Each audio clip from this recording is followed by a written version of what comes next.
ಈಗ ಇಂದಿನ ಪತ್ರಿಕೆಗಳ ಇಣುಕು ನೋಟ. ಹೊಸ ಸದಸ್ಯರಿಗೆ ಅವಕಾಶ, ಮೋದಿ ಅಧಿವೇಶನದಲ್ಲಿ ಹೊಸ ಚಿಂತನೆ ವ್ಯಕ್ತವಾಗಲಿ.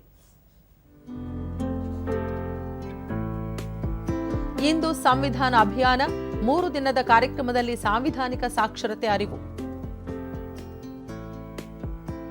ಪೇಪರ್ಲೆಸ್ ಪ್ಯಾನ್ ಕಾರ್ಡ್ಗೆ ಕೇಂದ್ರ ಸಂಪುಟ ಅನುಮೋದನೆ, ಸುಧಾರಿತ ಪ್ಯಾನ್ ಸ್ಕೀಮ್ಗೆ 1,435 ಕೋಟಿ ರೂಪಾಯಿ.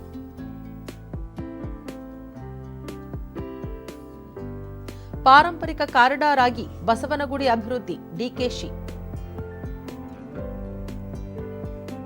ಮೊದಲ ಟೆಸ್ಟ್, ಬೂಮ್ರಾ ಪಡೆಗೆ ಭರ್ಜರಿ ಗೆಲುವು, ಆಸ್ಟ್ರೇಲಿಯಾ ವಿರುದ್ಧ ಭಾರತಕ್ಕೆ 1-0 ಸರಣಿ ಮುನ್ನಡೆ. ಇವು ಇಂದಿನ ಪತ್ರಿಕೆಗಳ ಪ್ರಮುಖ ಸುದ್ದಿ. ಉಳಿದಂತೆ ಉದ್ಯಮಿಗಳಿಗೆ ನೆರವು, ಸಚಿವ ಎಂಬಿ ಪಾಟೀಲ್ ಭರವಸೆ.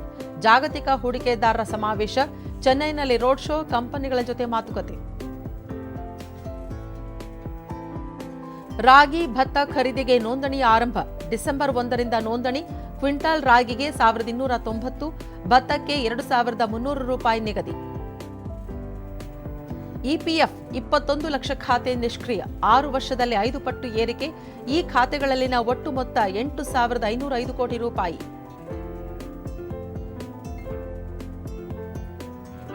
ಇಂದಿನಿಂದ ಲಕ್ಷದೀಪೋತ್ಸವ ಸಂಭ್ರಮ, ಪವಿತ್ರ ಕ್ಷೇತ್ರ ಧರ್ಮಸ್ಥಳದಲ್ಲಿ ನವೆಂಬರ್ 30ರವರೆಗೆ ನಡೆಯಲಿದೆ ಉತ್ಸವ.